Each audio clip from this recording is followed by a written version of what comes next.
You're listening to the Bleav in Giants podcast with two-time Super Bowl winner Carl Banks and the voice of the Giants, Bob Papa.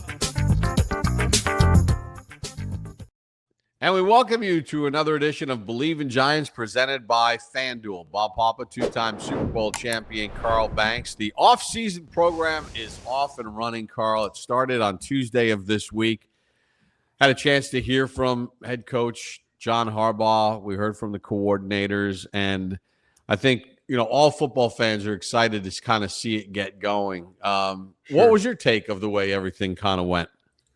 I was excited. When you listen to the coaches, it just sounds different. It sounds more confident.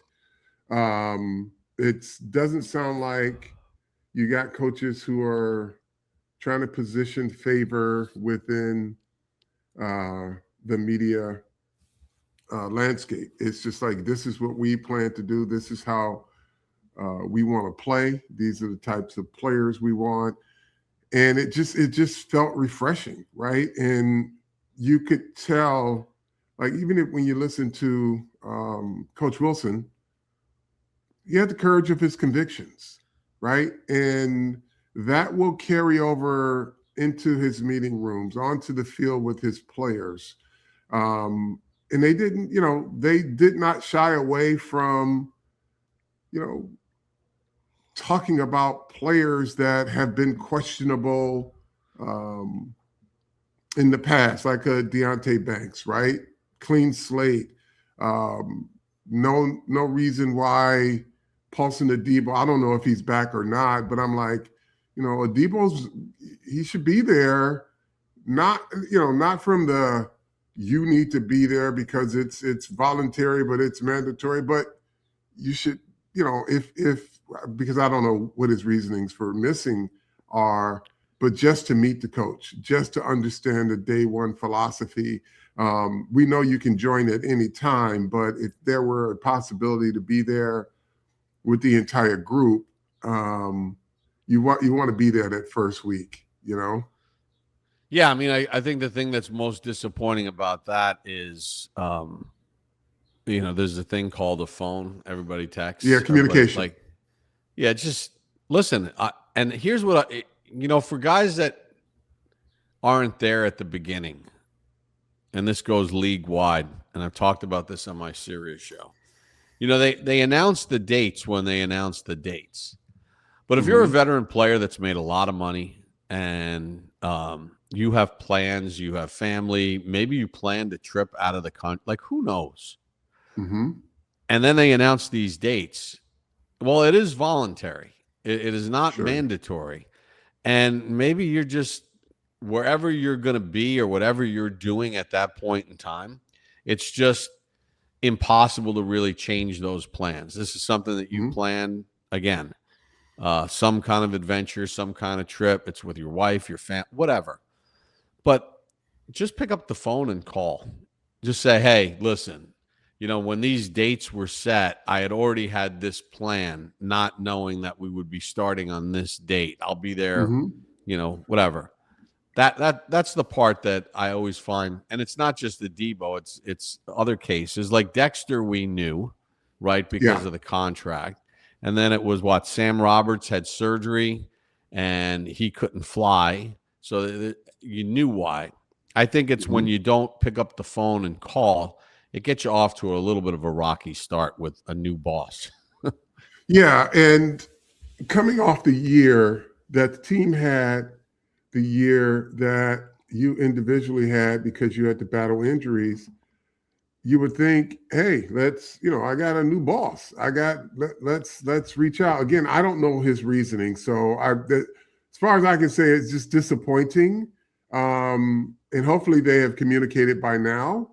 And he may just say, to them, look, I don't really want to be here either. So that's why I'm not showing up. I'll show up when I show up, but I don't want to be part of off-season. I do my training on my own. But you want to get off on the right track when you are trying to turn your fortunes to a winning situation. And that's just not how, as a starter, you start it. But again, maybe they've spoken by now, and I just hope that he gets in because I was excited to hear Coach Wilson talk about the type of team he's going to put out there on defense.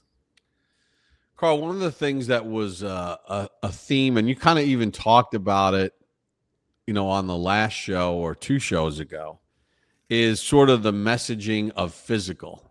And that was clearly a message that translated as they were speaking with the media about, wanting to be a more physical team. I mean, obviously, when you sign a guy like Patrick Ricard, who looks like an offensive tackle or a defensive end, I mean, the guy is gigantic. That sends a pretty clear message that, hey, from an offensive standpoint, we need to be a physical football team. Everything else can flow off it, but it seems like Harbaugh is trying to, I don't want to say go back to Giants football, which has always been known for its physicality, whether it's the 50s or the 60s or even the bad teams of the mid-70s, the teams of my childhood. You know what you could count on? Defense and physicality. And obviously your teams and so on and so forth. But I like that messaging as far as what they're trying to push forward here. It's necessary in today's NFL because now you have to stay ahead of the trend. Now, we can look at the last decade and see, oh, it's a passing league and you got to have smaller players, and the premium players in this league are the ones that have to get after the quarterback because, the spread offenses, you can't put big guys out there anymore. To, I would say, the last decade, you're starting to see physical teams again. They're creeping back in. And I think when we saw the punctuation mark on that was Saquon Barkley in the Philadelphia Eagles really just bludgeon people offensively. And that's when everybody sat up in their seat and said, hey, look, we don't have people that can hold up against these big physical teams. Green Bay has become a physical team. Detroit Lions, physical, and they're having results because they can beat up on the smaller personnel. And so Coach Harbaugh in Baltimore, physical team. He comes from a physical division, and they know the impact that will have on defensive personnel. So you look at how he's building it. I trust that he knows what he's doing. And when you look at the trends in the NFL, you know why he's doing it. And he's giving the players that will give him an advantage, or at least match other teams' physicality. Can I push back? I'm going to push back on you a little bit here, Carl. I'm going to dispute your point a little bit. I think as the game has evolved and it's become more offensive and spread, I think that is true. I'm going to use one of your lines. 2 things can be true.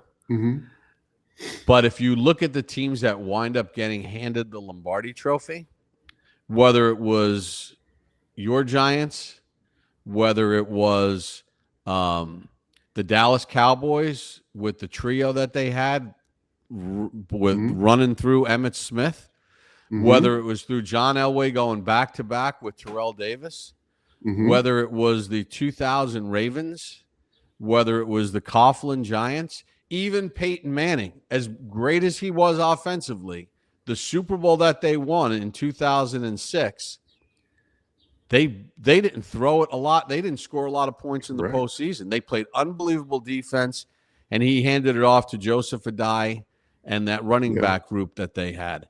Brady's teams are always balanced and physical. The Chiefs winning their Super Bowls, they were physical defensively, and they ran the ball. Seattle, I'm missing teams in the mix here, but I don't think that's changed. I think the glitz and the spread offense may prevail during the course of the regular seasons. But I think when you get to the ones that actually get handed the trophy, Sure. it hasn't changed from probably 1930. You're right. But it's the narratives, right? When we say the glitz, when you're just talking about the glitz in the NFL and people talk about these offenses, those who are coaching and those who are picking personnel, they fall in love with this and they tell you got to have a certain type of player, and they don't look at the history, as you said. So they fall into this. I got to have a Patrick Queen. I got to have, smaller linebacker who can fly. And I like Patrick Queen, don't get me wrong, but he doesn't hold up. But if he can, if you can design a defense where your guys just scoot around and just make tackles, it looks good in the regular season, as you said. But when the weather changes, when the game slows down, you got to be able to hit somebody both sides of the ball. You got to be able to snatch a team's will to stop you on both sides of the ball. And so I just think the more things change, the more they stay the same, to your point. But people fall in love with the trends, because the analytics say that you can lead the league in X, Y, and Z, and that's what matters. And you can, if you win your division, you can get a good draw and you can make it deep into the playoffs. But, if your goal is to win a championship, you're going to have a championship built team. Yeah, and it's really a nice blend, right? I mean, I don't think you can win a Super Bowl in today's era by just lining it up and handing it off to a back 28 times. Because you do have to be more diverse and the rules are set. You've got to be able to attack. You've got to be able to hit chunk plays down the field and all that other stuff. But incorporated in all of that offensively, you better be able to make a yard. And it allows you to manage the game when you're physical. And then defensively, it's kind of the same thing. I mean, you need speed, but you better be able to hold up. Right. And folks, we're not saying it's going back to 3 yards in the cloud of dust. No. You got to be big, you got to be fast, and you got to be physical, right? So you have to blend all those things in, but you got to have a mentality and you have to have a personnel grouping that can still get you chunk plays, but you also got to have a wide receiver, a tight end who's willing to go down and block a linebacker, right? You've got to have linebackers who are fast and physical, So you start to look at where teams break down from an injury standpoint, what teams are still standing. Like you just mentioned Seattle. Well, Kenneth Walker and that offensive line, Leonard Williams and that defensive line, safeties that hit, corners that are tall, big, physical guys, they're still great athletes, but they can do so much more when you're physical and you can just start to wear teams down. And you look at where the Giants were last year, they could not stop a nosebleed. Now they had guys that were big, they had some physical guys in there, but they didn't play that brand of football. To Coach Williams' Coach Wilson's point, they are going to play physical. They're going to be on the edge, right to the edge. And that's how their attitude is going to be. That was not an aggressive football team for the last few years defensively with the Giants. Players come, players go, and new staffs have to make decisions. I just want to give a little shout out because I know it's somebody that, there's certain people that just touch you in a certain way and you can't help but really just like them as people. When I saw the other day on X, the Tampa Bay Bucks put up a little post and, he's back. Rakeem Nuñez-Roches went back to the Tampa Bay Bucks. Yes. And What a wonderful person. He was a good player. Obviously didn't win with the Giants, but is there a guy that lit up a room like Nobody. Nacho? It was unbelievable. Nobody. He's just an incredible personality. I don't think he's ever had bad days. He just and then he was a guy that couldn't stay healthy either, but just loved having him around and loved having him on the field when he was out there. Yeah, my seat in the old cafeteria, it's obviously under construction right now, is always in the back where I do all my work. And he would come bouncing in, and he always was like, come over, say hello, talking some of that cryptic stuff that sometimes I couldn't figure out what his acronyms meant. Carl, one time I was going through the Atlanta airport on my way to a road game, and Nacho's mom was on her way from Atlanta to wherever the Giants were playing. She was decked out in all kinds of Giants gear. I had my backpack and my rollerboard Giant issue that had the logo on it. We started chatting. We had a really great conversation. And like Nacho was just, he's like, oh, you met my mom. And she said you were so nice. And we talked, and we developed this whole thing, like always checking in. Hey, my mom said hello. I'm like, how's your mom doing? So awesome. And it was just like he remembered little things. He was a really cool dude to be around. Yeah, a super smart kid, but fun to be around. Great for your locker room, great on the field, always plays with maximum energy, and just happy that, he's back with Tampa. I think he spent 5 years there, and his early career, I think, was Kansas City, but he's a lot of fun, man. And you can tell that Tampa Bay is embracing his return with a he's back. That just talks about how infectious his energy is. From a team building standpoint, I mean, you don't re-sign him just for this reason, but for a guy that's been on championship teams, doesn't every locker room need a couple of guys like that? Guys that just kind of keep it loose and keep it positive no matter what's going on? Yeah, and the key to that, Bob, is whatever that personality is, it comes out. But that player is also the player that is going to give you all the work that's asked of him, right? If they're like, he's going to be the guy that if he ain't the fastest guy, you're going to see him embracing every task with maximum enthusiasm. And that's the guy that not the class clown, but that's the guy that you look to for your motivation, your energy, because he's going to be the guy who's going to embrace every task, and he's not going to be the guy that mopes around, like, oh, why we got to do this, and then crack a joke here and there. But he is their energy, their moral energy as well. Yeah, and there'll be other guys, new guys that they bring in, that they've brought in, or other guys that will kind of just naturally assume that role just based on their personalities. Sure. But I wish him the best of luck in Tampa. He's a really good dude. What's your take on this whole Dexter Lawrence situation? I'll get your thoughts first, and then I'll give you what I'm thinking right now. Yeah, it's his right to ask for more money. And my position has always been, because I've been on that side where players are, the house always wins, Bob. So I say players should get as much money as a team is willing to pay them.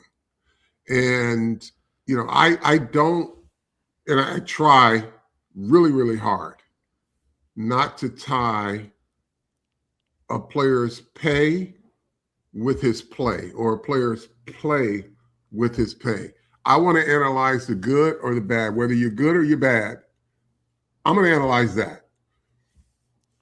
It's for other people to say, well, he ain't worth it because he's making. Hey, I will advocate, if you're a guy that was the last player drafted and you've become a Pro Bowler and they still got you on a rookie contract, I'll say you need to pay him. But at the level that I'm analyzing players.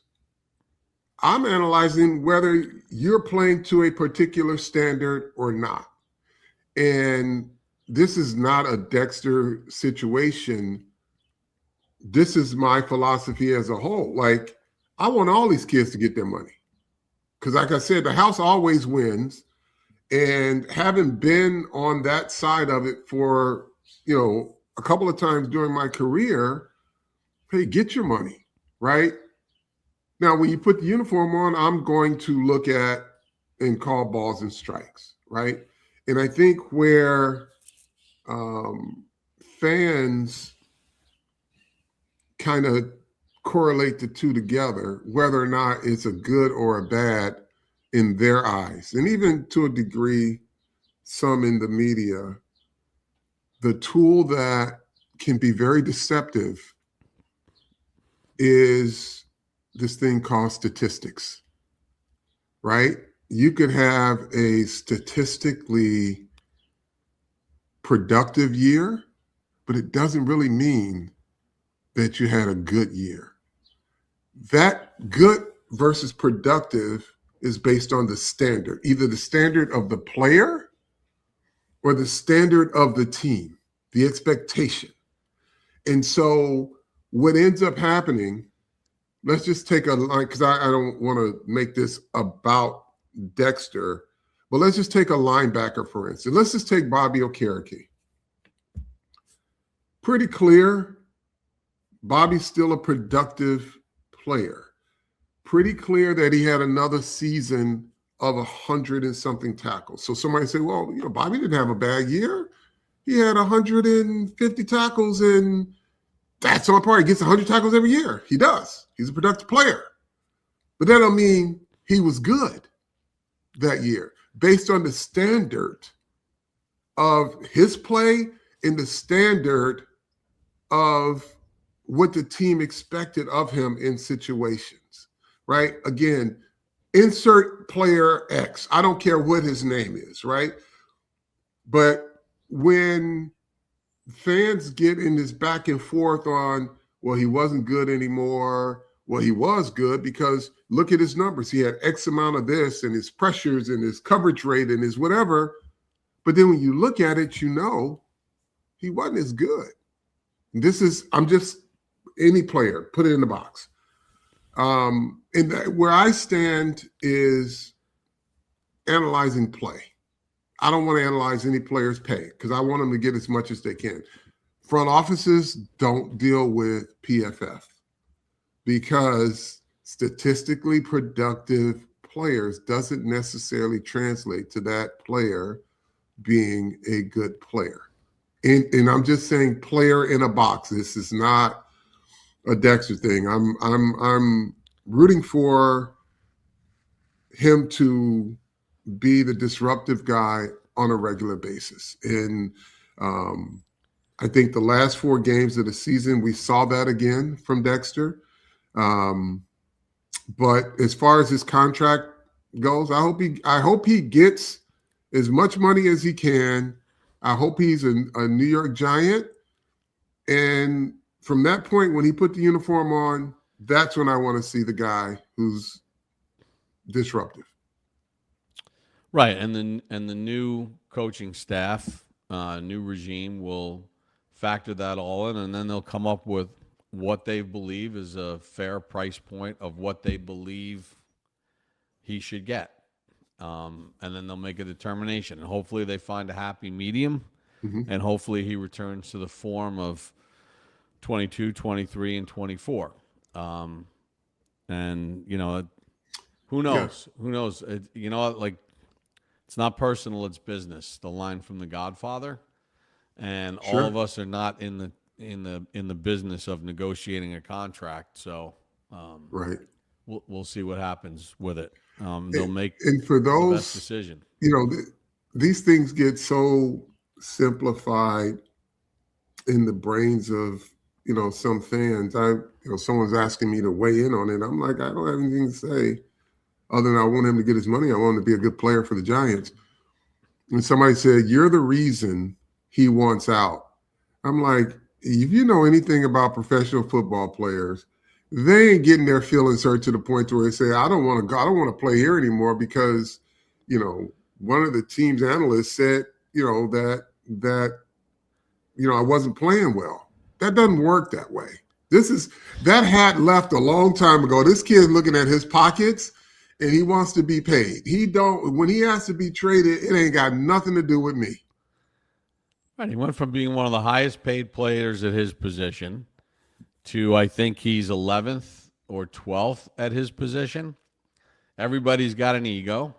He was considered one of the best 2 or 3 interior defensive linemen in the sport over a 3-year span. Mm-hmm. And like all players, we went through this with O.C. Umenyiora. We've gone through this with a lot of players. You sign that deal, and it's near top of the market deal, and especially now with the way the salary cap goes up and the revenue streams that are coming into the league, your contract, as one GM said, hey, listen, a player's contract is outdated the minute they sign it. Yep. And over a couple of years, the money has ballooned. We're seeing guys get ridiculous amounts of money at different positions.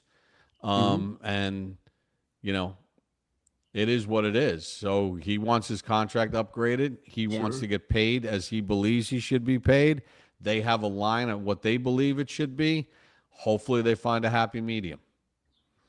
Yeah, and I mean, when players in that position begin to make the case that, hey, I am better even at my worst, or when I'm having an off year, better than these 7 players that are paid higher than I am. I'm better than that. And that's where the player comes in and start to ask for their raise. I hope he gets, look, man, my biggest concern is being a disruptive player in this New York Giants defense. And I think some of his frustrations will be eliminated with a defensive coordinator that knows how to use personnel better, who doesn't line his defense up in a missionary every single down. That you won't see from Coach Denard Wilson. And you may see them do a lot of things, a lot of different actions to create one-on-ones that will allow Dexter to be super dominant.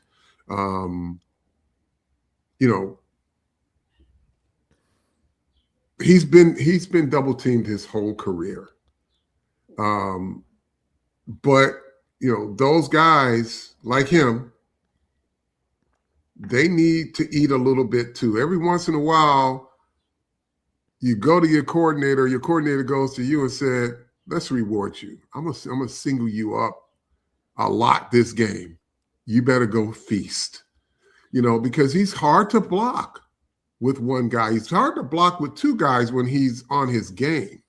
So I think that being in this type of defense,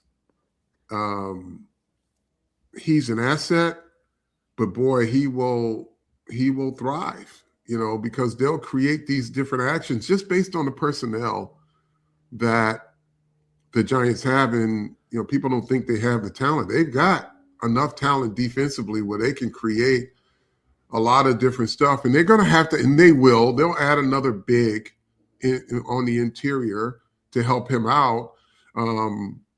But he's not going to be the guy that Denard Wilson said, okay, you're just going to be a grunt for us.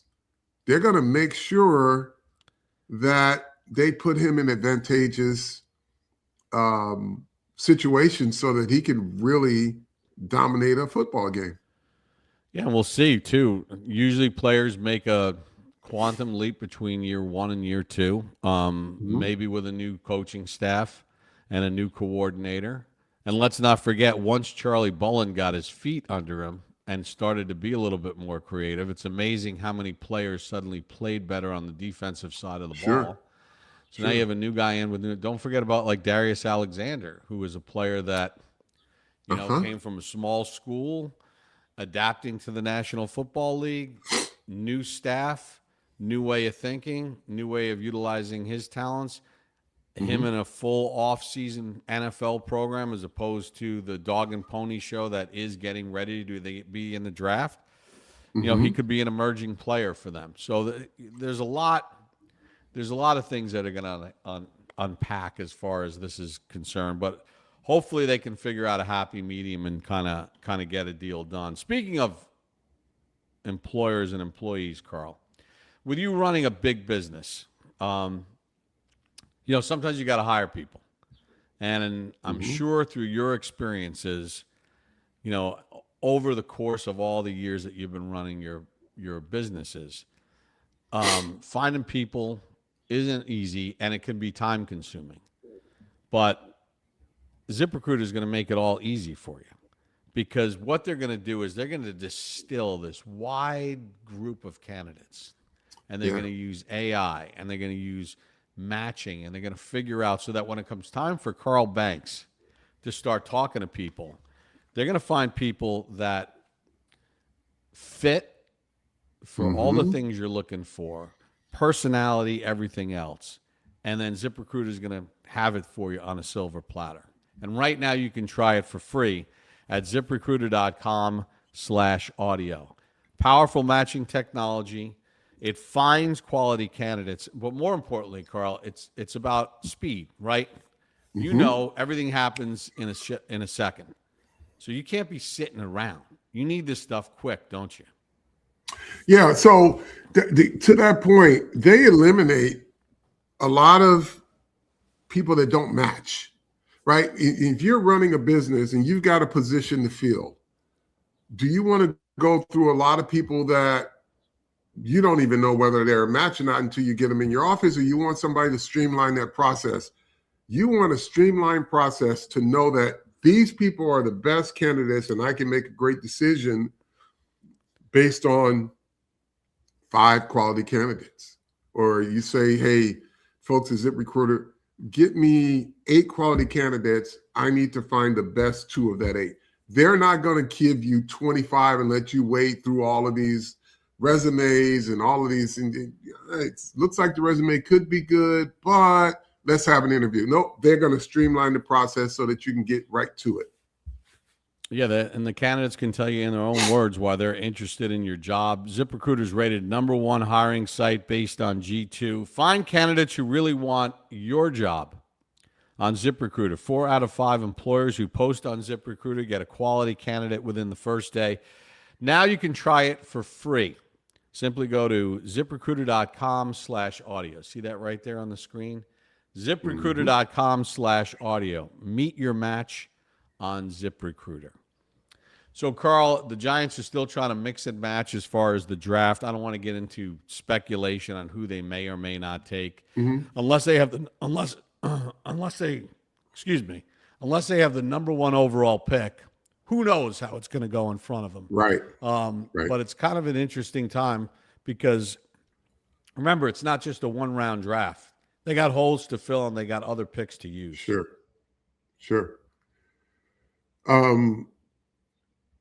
It's always a fun exercise to watch people kind of handicap this draft. And like you said, if you're not top 2, if you're not picking in the top 2, anything, and it's going to change. By the time the Giants get to their pick, that board will have changed either in front of them or behind them.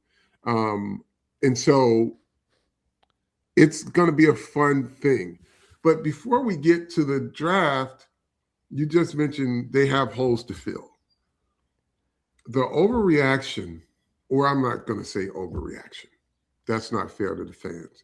The reaction to their latest signing of their interior line from Baltimore has been interesting because Giants announced he signed. He is in no disrespect, but he is a low budget free agent. And immediately the ex-Warriors went and put Baltimore Ravens film, and they found the worst plays that he had. See, this is what the Giants have, and him and Avenel, we're doomed. I'm like, I kind of got a feeling that Harbaugh knows what he's doing. So if he felt that any player that he signs could help the team, I'm going to trust that he knows it. And the fact that he coached this kid tells me he knows a little bit more about him than people who are just seeing his name for the first time. You think? But it's entertaining. It's interesting. And I don't want to call it overreaction, but it's a reaction. It's different. But folks, you have to build the team. I was reminded of, 2 years ago when the Giants didn't have backups on their offensive line. So if a guy went down and they surely got hit with a rash of injuries, it was like, record-setting sacks for the other team. So right. You need quality backups. And if he rises to the top and becomes a starter, he will have earned it. So the reactions of a signing without hearing from a coach or seeing what the plan is, that's energy that people are expending, and they really don't know what the plan is. Yeah, I mean, we'll talk about the roster in a little over 2 weeks once they get through the draft. I mean, if there's a draft day trade, if there's a trade during the draft, who they pick, and then we can look at the roster and now have a clearer picture of what it looks like. Right now, you still can't because the draft is. You're going to draft some players that walk in the door. Clearly, at number 5, they're going to have an immediate impact at a said position. And then how do they fill in the blanks thereafter? So I wouldn't get too bent out of shape about any of that stuff. And what's the point of speculating? They're gonna pick who they're gonna pick. They haven't reached out to me or you to consult on who we like, nor should they, nor would that make any sense from a football standpoint. No, it would make no sense. Right. Anything else you got on your mind? No, that's it. I'm gonna pop over today and look at what a Friday in the offseason looks like. In the building, and looks like the guys are super excited to be there, which I figured they would be. Have you watched any of the Masters yet? I watched the opening ceremony and the first drive. I have not, but I have a whole weekend starting today to sit in front of the TV and watch good golf. What good golfers look like. Yeah, their app is unbelievable. I mean, you just click on a player on the app, and you're getting their up-to-date shots. Yeah. It's pretty good. I can't figure out why some other sports cannot figure out a way to have what they have, especially other golf tournaments and some of the other majors. I mean, Well, Bob, because some sports, the big two here, they like to charge for every little bit of content. So let's see how we can squeeze more out. If we can chop this up a little more and charge for an inside stat. Now, I will give Prime credit. When you log into a game, you can see a lot of different stats, on their dashboard. So I won't. I think it's a little bit unfair for me to kill them like that. Not necessarily the streaming service, but the league is monetizing everything. But if you take your time, if you're watching a football game or even a basketball game on Prime, they give you a lot of sub-stats. There's a lot of stuff you can get during the course of a game. All right, how do we like to end this? Tell a friend. Tell a friend. Bleav in Giants. Bleav in Giants.